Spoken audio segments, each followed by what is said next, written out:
कुछ लोगों के माइंड में एक सवाल होता है कि मेरी किस्मत ख़राब है, मेरे हाथों की लकीरों में कोई कमी है, मेरे साथ ही बुरा क्यों होता है। ये वीडियो मैं उन लोगों के लिए बना रहा हूँ जो ऐसा सोचते हैं कि मेरी किस्मत ख़राब है। ये वीडियो देखने के बाद शायद उनके दिमाग से ये सवाल ख़त्म हो जाए। जो लोग ऐसा बोलते हैं, मैं उनको एक बात बताऊं कि किस्मत तो उनकी भी होती है जिनके हाथ नहीं होते। वैसे तो दुनिया में काफ़ी सारी मिसालें हैं, लेकिन इस बंदे की मिसाल ले लो आप, निक विजोजिस। ये दुनिया में बिना हाथ पाँव के पैदा हुआ था और आज दुनिया का नंबर 1 मोटिवेशनल स्पीकर है। यार, मैं आप लोगों से पूछता हूँ कि क्या आपको नहीं लगता कि आपकी किस्मत सिर्फ़ और सिर्फ आपके अपने हाथ में है? क्या उस खुदा ने हमें बनाया है, उसने किस्मत देकर भेजा है? अब जितने भी छोटे बच्चों को देख लो, वो सब के सब एक जैसे होते हैं, उनमें कोई फ़र्क नहीं होता।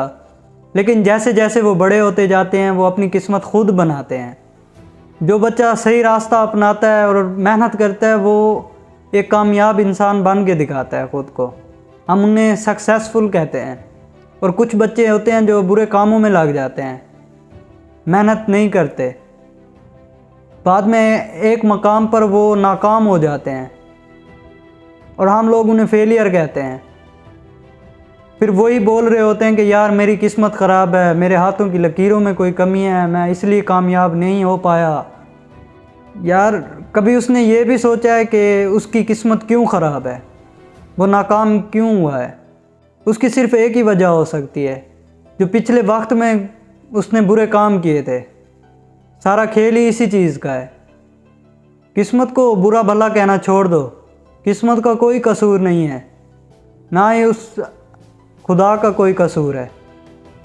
अगर किसी की गलती है तो वो सिर्फ़ और सिर्फ आपकी अपनी गलती है।